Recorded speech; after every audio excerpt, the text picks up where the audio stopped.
สียงดัง pretend I'll be chasing colors.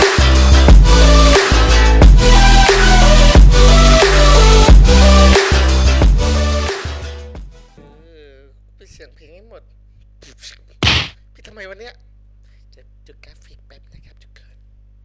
อุ้ยขยับปรับหัวไม้นะครับตรงสักทีโอเคเดี๋ยวเรามาปรับดูนะครับมีเดียมพอครับคอมกูไม่ได้แรงขนาด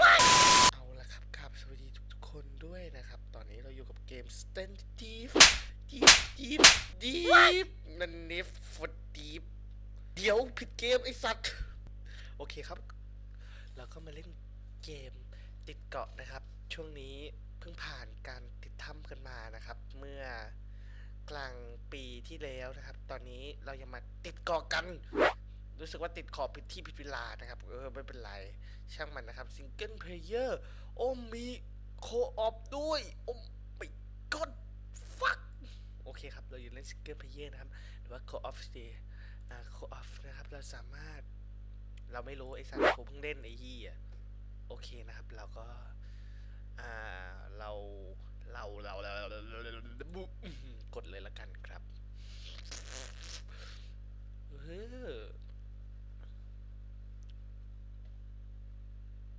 โคตรนาน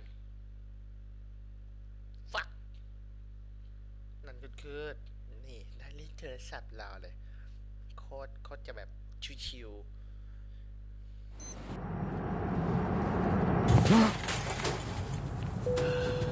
โอ้โห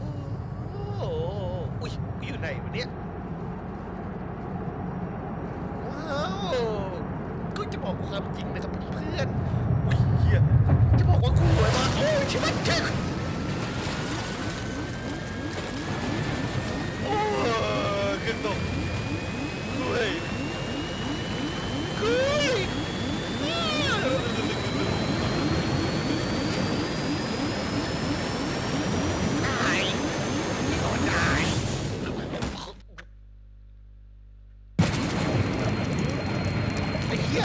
น้ำมาจากไหนขึ้นจากไหนเยี่ยวโอ้ยจะลงเหรอใช่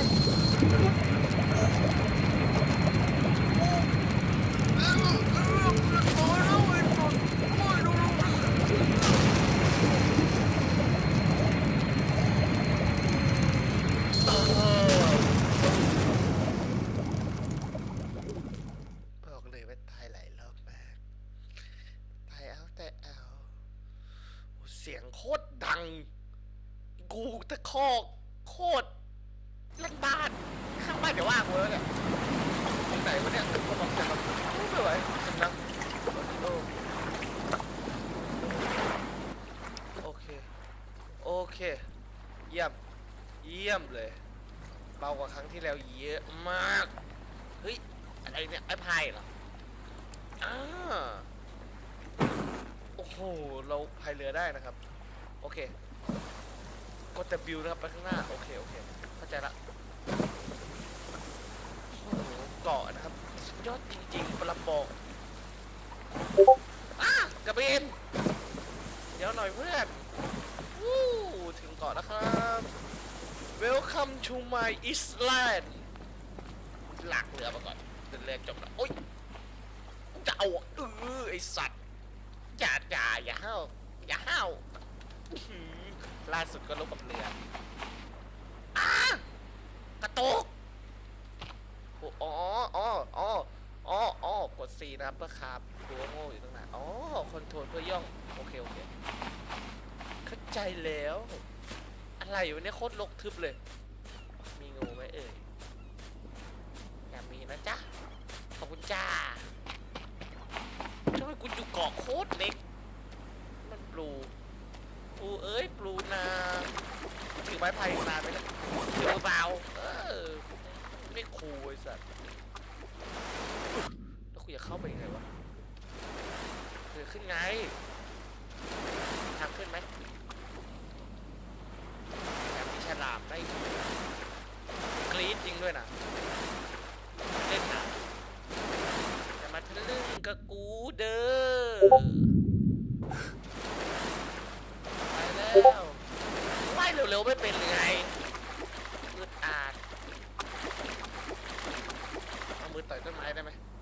ฮ้ยสเปคบาร์พวกปีนว่ะโอ้โหโอ้โหไอ้สัตว์ปีนสิอ๋อสเปคบาร์โฮสเพื่อ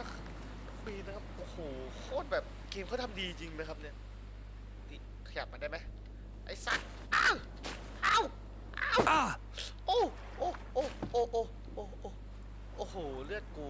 ตกที่สูงโอเคก่อนอื่นเราจะปีนนะครับเราต้องดูดีๆนะโอเคสวยพี่สวยเก็บมาแล้วครับเราได้มะพร้าวกินโคตรจะเจ๋งแม่งเอ้าโยนไม่ได้หรออะไรวะอ๋ออือ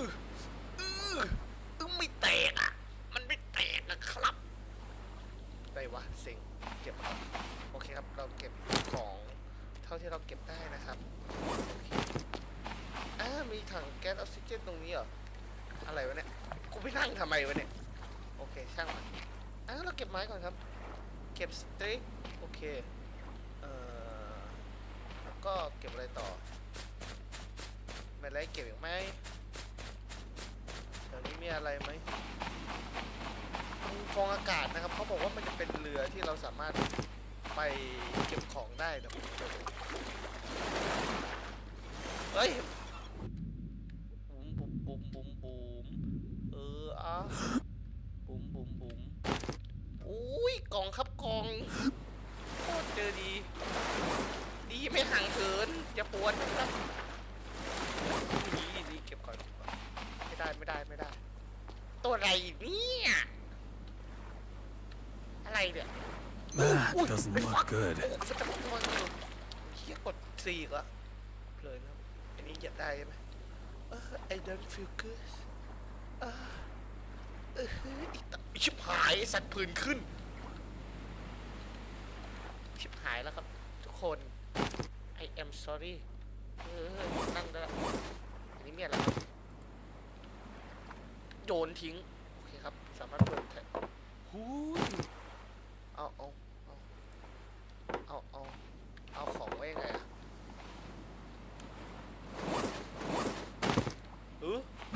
โอ้โหเรามีค้อนแล้วครับตอนนี้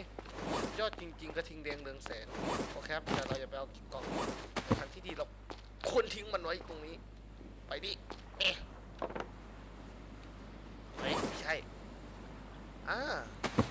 สมุนไพรครับกินแล้วเราจะอาการดีขึ้นถุย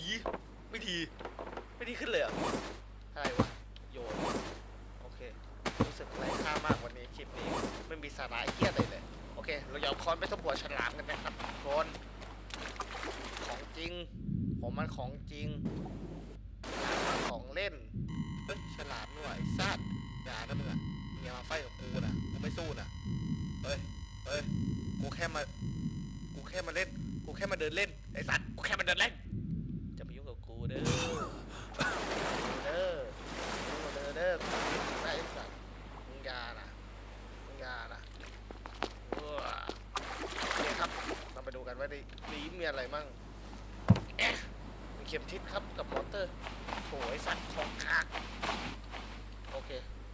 ตอนแรกนะครับการเอาชีวิตรอดที่ก่อนลางนะครับทุกคนผมก็รู้อยู่แล้วว่าต้องมีอะไรมั่งนะครับโอเคแต่เราจะขับซีขึ้นมาก่อนล็อกขึ้นมานะครับแล้วก็วางซะแล้วก็เราต้องทำขวานนะครับซึ่งเราต้องทำแบบนี้2 อันเชือกต้นยาฮูหายาฮูก่อนต้นยาฮูต้นยาฮูครับเราต้องกดหญ้าคุ้มยาฮูออกมาที่ไอสัตว์ล่าสุดก็มีเรื่องกับต้นยาฮูอีกแล้วนะครับเราตัดโอเคตัดมาขอหน่อยไอ้พวกแกมืดแล้วสวยพี่สวยเก็บมาให้หมดโอ้โหไม่ครับก็แคสไม่ได้ซื้อแอคชั่นมาทำเหี้ยอะไรวะเนี่ยเซ็งนะครับเดี๋ยวเราจะโอ้มันเก็บของเลยวะมันเก็บของไงโยนใส่กล่องไม่ใช่ปึ๊กยังไงกูรู้ว่าแถบเพื่อโอเพนกู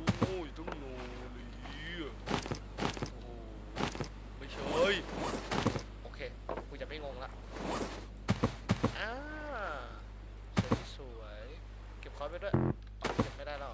โอเคขอโทษโอเคเก็บค้อนก่อนอ้าวปาก่อน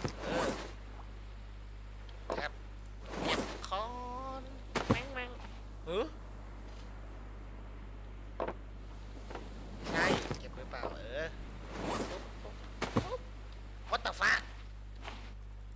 อะไรฮะไอ้สัสโอเคช่างมันปล่อยมันครับโอเคครับเราครับไอ้นี่รอบเลยครับโอเคกด C เพื่อครับค้างไม่ใช่อย่าสร้างบ้านไอ้สัสโอ้กูไม่ได้จะเลือกของจะเลือกนี่ไม่ใช่ความต้องดูก่อนล็อกอีกอันครับตอนนี้เราต้องไปหาล็อกอีกอันเจอแล้วครับสุดยอดจริงๆคนไรวันนี้เหงาไหมคุยกันเดียวโอเคสร้างขวานกันดุยท่อนไม้โกเอาออกมาก่อนขอท่อนไม้สักท่อนสิสวยพี่สวยคราวนี้ครับเลยครับขวานแล้วด้วยไอ้ขวานสวยพี่สวยคราวนี้เรา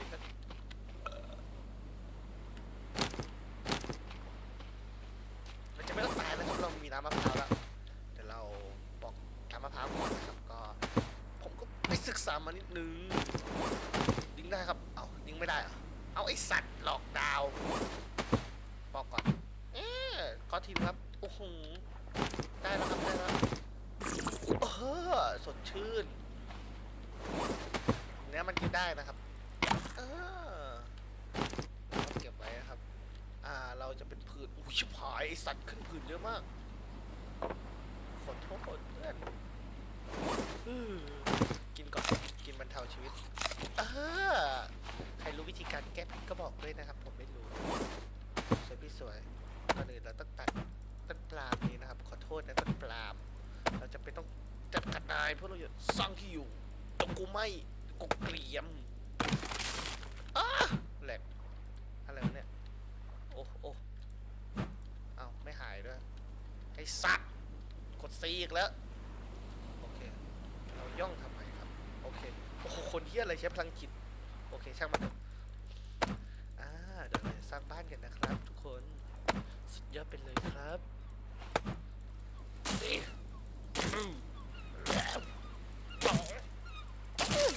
โอเคเรียบร้อยครับเดี๋ยวเราจะเอาไม้มากองไว้ตรงนี้นะครับทุกคนเราจะก่อนอื่นนะครับสิ่งที่เราต้องสร้างก็คือไอ้สัตว์ยูค่าเมื่อไรโตฮะไอ้เหี้ยครับแต่เราต้องสร้างเตียงนอนก่อนเนาะต้องดูก่อนว่าเตียงนอนจุดอันไหนไอ้เตียงนอนวะไอ้สัตว์เตียงนอนกูอยู่ไหนเดี๋ยวช่างมันเดี๋ยวเจอบ้านแล้วครับโอเคเรามีไม้3 อันเชือก1 อันโอเคสร้างแลนด์มาร์คตรงนี้เลยนะครับตรงนี้เลยเอาตรงนี้แหละไม่ไปไหนไกลนะสวยงามสวยพี่สวยสุดยอดที่นอนกูเองแหละมีที่นอนก็คือโอเคครับเราเป็นที่นอนละกลางคืนเลยได้ไม่มืดนะครับเราก็ต้องทำครับข้าวเปลืองแย่ซะ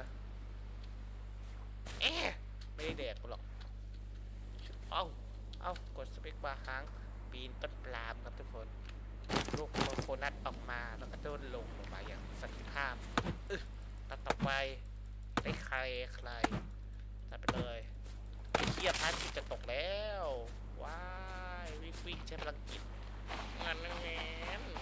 าพลังจิตกูแข็งแรงไอ้สัตว์จะทำอะไรบ้านกูนะโกรธจริงด้วยพลังจิตกูสังหรณ์ว่ากูต้องไปหาหินมาเยอะๆแต่ผมลองไม่หาหินทั่วราชจักรใจถอยกดไอ้สัตว์โชคดีแล้วมึงโชคดีมากผมเห็นปูครับปูปลาเต็มไปหมดเลยซึ่งผมคิดว่าเราน่าจะทำอะไรกับพวกหาได้นะครับกูเกลียดมึงทำให้กูต้องไปเลยหนีไอ้สัตว์ไม่เข้าใกล้ครับกลัวเก็บรอบเกาะนะครับไม่รู้ว่าคิงสังกะสีโชคดีจริงๆเนี่ยครับคนไทยเกี่ยวอะไรกับคนไทยว่าคนสากลการทำคนไม่ดูแลรักษาท้องทะเลนะครับถ้าดูแลก็สวยอย่างเงี้ยท้องทะเลสวยไหมผมว่าสวยโคตรครับสักครั้งอยากไปเที่ยวทะเลนะครับเคยฝันไว้อยู่ แบบอโลนอย่างเงี้ยติดเกาะไม่เป็นไรทำในเกมก็ได้วะโอเคครับเดี๋ยวเราอ่าฮะเพื่ออะไรเก็บก่อนเล่นน้องเกิดได้เรื่อยๆนะครับโอเคเดี๋ยวเราจะครับตรงนี้นะครับ แต่ว่าเราต้องหาไม้มา4 อันก่อน ซึ่งเราต้องทุบมันเย่ทัชเชอร์ทุบไปโอ้โหนานโคตรโอเคครับเดี๋ยวเราข้ามได้ละรู้สึกปุ๊บเก็บไม้นะห้องเก็บของอะไรอยู่เนี่ยเอ้ยไม่ได้กดแท็บกดคิวทิ้งก่อนผมขอทิ้งของไว้ก่อนนะเดี๋ยวค่อยมาเก็บสังกะสีอย่างเงี้ยจับเป๊ะสิ่งที่จำเป็นที่สุดคือครบเพลิงนั่นเองโอเคครับเดี๋ยวเรามาวางไว้ตรงนี้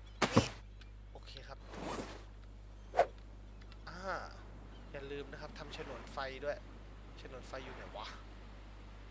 ก่อนเลยจะทำฉนวนไฟทำอันนี้ก่อนครับโอเคสวยพี่สวยแล้วก็ฉนวนไฟว้าวไหนวะหาไม่เจอเลยไหนวะ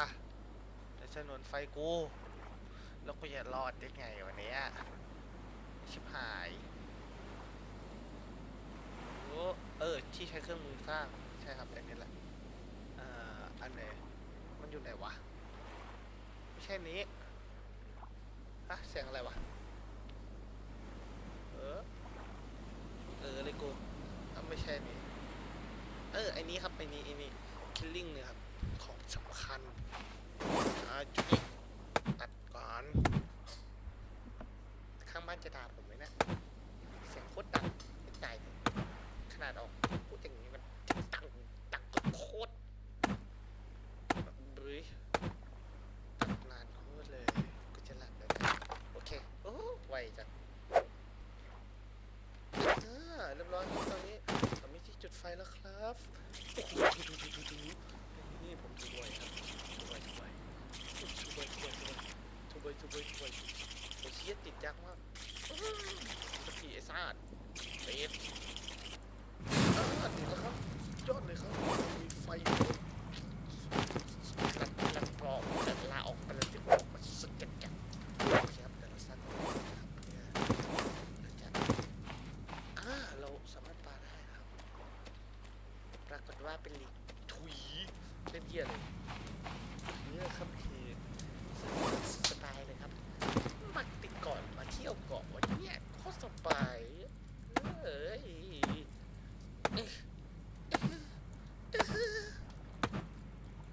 โคตรนานอะไรเนี่ยอันนี้คือสามารถหาเองได้เหรอโอ้ยไม่จำเป็นตัดไม้เอาเสร็จแล้วหินเกะกะทิ้งเอาไปอยู่กับโคโค่นัทนะน้องนะพี่แยกของก่อนไว้โอเคระบบฟิสิกส์เขาทำดีมากเลยนะผมว่าแล้วก็ไม้ครับเดี๋ยวเราต้องเปลี่ยนเป็นกระดาษโอเคแบ็คแพ็คไว้นี่เลยเก็บไม้ไว้นะครับไม่จำเป็นต้องใช้ยาฮูนะครับจำเป็นมากแต่ว่าเราวางไว้ตรงนี้นะครับโอเคครับเดี๋ยวเราเซฟเกมก่อน yes sir save โอ้โหอุ่นใจบอกเลยเพราะว่าติดอะไรวะเนี่ยโอเคนะครับมันมีเวลากดมันด้วยนะครับก็สมแล้วนะครับที่เกมที่ซื้อมาแพงนะครับเก็บได้ทีละ4เหรอโอ้วางไว้เดี๋ยวนะบ้านของเราสบายจริงๆนะครับผักอะไรผักโขมไม่ใช่เหรอมันน่าจะทำยานะครับดูท่าแล้วโอเคเดี๋ยวเรามาดูก่อนเราก็ตัดเรียบร้อยนะจะได้ไม่เป็นภาระของหลานในอนาคตโอเคสวยนี่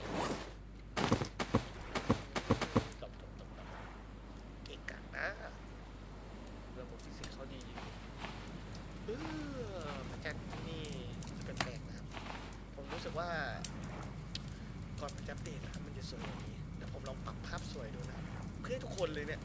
แค่กูจะแบบจะปรับไอ้สัตว์ก็ yes save เซฟยังกราฟิก high นี่กราฟิกระดับ high นะครับโอ้โหพระเจ้าพระเจ้าเฟรมเรทนี่มันอะไรกันเนี่ยไม่กระตุกเลยอะเนี่ยหันไปก่อนเลยไอ้ซ่ากระตุกเลยโอเคครับเดี๋ยวเราเล่นดูนะครับก็ถามว่าก็เพื่อนๆชอบแนะนำไหนครับระหว่างได้จากไฮนะครับเดี๋ยวเปิดดูใต้ดูกล้าดูท่าแล้วจดจำไหมนะครับเครื่องกูยังเล่นไม่ได้เลยเก็บอันตรานะผ่านไปโอ้โหเจ้ามันยับเยอะสันสายละเอียดโคตรโคตรละเอียดซึ่งทำว่าพอเรากลับไปอย่างเงี้ยครับเฟรมเรทร่วงมากดูนะจากตรงนี้นะลื่นปืนนี่เรียกว่าตกต่ำแล้วก็ลื่นปืนนะครับซึ่งมันเป็นปัญหาขัดใจกูอะเนาะเลยขัดใจปรับเป็นไม่ใช่โลเป็นไฮธรรมดานะโอเคไฮโอเคครับก็โอเคขึ้นกว่านะผมว่าก็ได้นะครับไฮขึ้นได้ดีต้นกระบอกเพชรหรือเปล่าโอเคนะครับก็พันนี้ขอไว้เพียงเท่านี้นะครับสำหรับใครที่ชอบเกม Stanley Team นะครับก็อย่าลืมกดไลค์นะครับกด Subscribe ให้ช่องผมด้วยนะครับเพื่อเป็นแรงบันดาลใจให้ผมนะครับทำคลิปต่อๆไปโอเคเจอกันใหม่คลิปหนะครับบ๊ายบายครับวิว